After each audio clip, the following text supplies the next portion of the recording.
أكبر صفقة سلاح في تاريخ المغرب تثير الرعب في نفوس كابرنات الجزائر. تسود بالجزائر خلال الساعات الماضية حالة من التوجس والترقب الكبير، وذلك على خلفية تناسل أخبار تحدثت عن قرب المغرب من حسم أكبر صفقة سلاح في تاريخه، مشيرة إلى أن هذا الأخير وقع مع شركة لوكهيد مارتن الأمريكية على اتفاق يرم اقتناء 131 طائرة مقاتلة من طراز F-16 بلوك،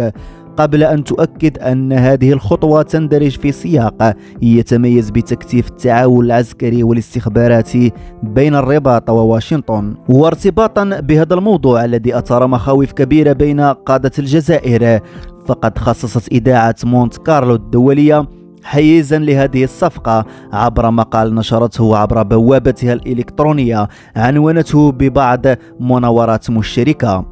المغرب يعقد أكبر صفقة أسلحة لشراء 131 مقاتلة أمريكية، حيث أشارت في هذا الصدد إلى أنه بالتزامن مع اختتام الدورة العشرين من مناورة الأسد الإفريقية التي نظمت نهاية الأسبوع المنصرم بجنوب المغرب، يستعد هذا الأخير لوضع اللمسات الأخيرة على صفقة شراء 131 طائرة F-16 المقاتلة من الجيل الرابع. وشددت الإذاعة الفرنسية عبر مقالها سالف الذكر على أن هذه الصفقة التي تعد الأكبر من نوعها في تاريخ صفقات الأسلحة المغربية تأتي بعد زيارة وفد أمريكي رفيع المستوى للمغرب ضم كبار المسؤولين في مجال الدفاع لمناقشة سبل تعزيز التعاون العسكري بين الرباط وواشنطن. كما أوضح المصدر ذاته أن وكالة التعاون الأمني الدفاعي المعروفة اختصارا ب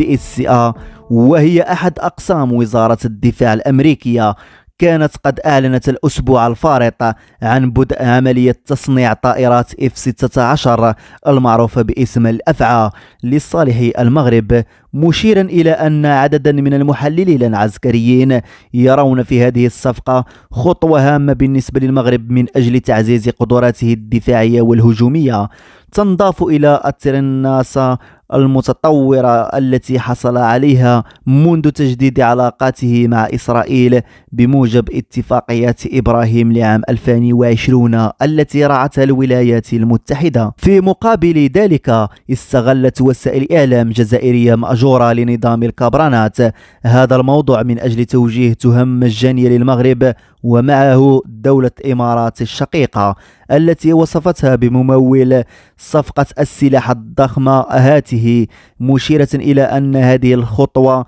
تندرج في إطار مساعيها الرامية إلى زعزعة استقرار المنطقة.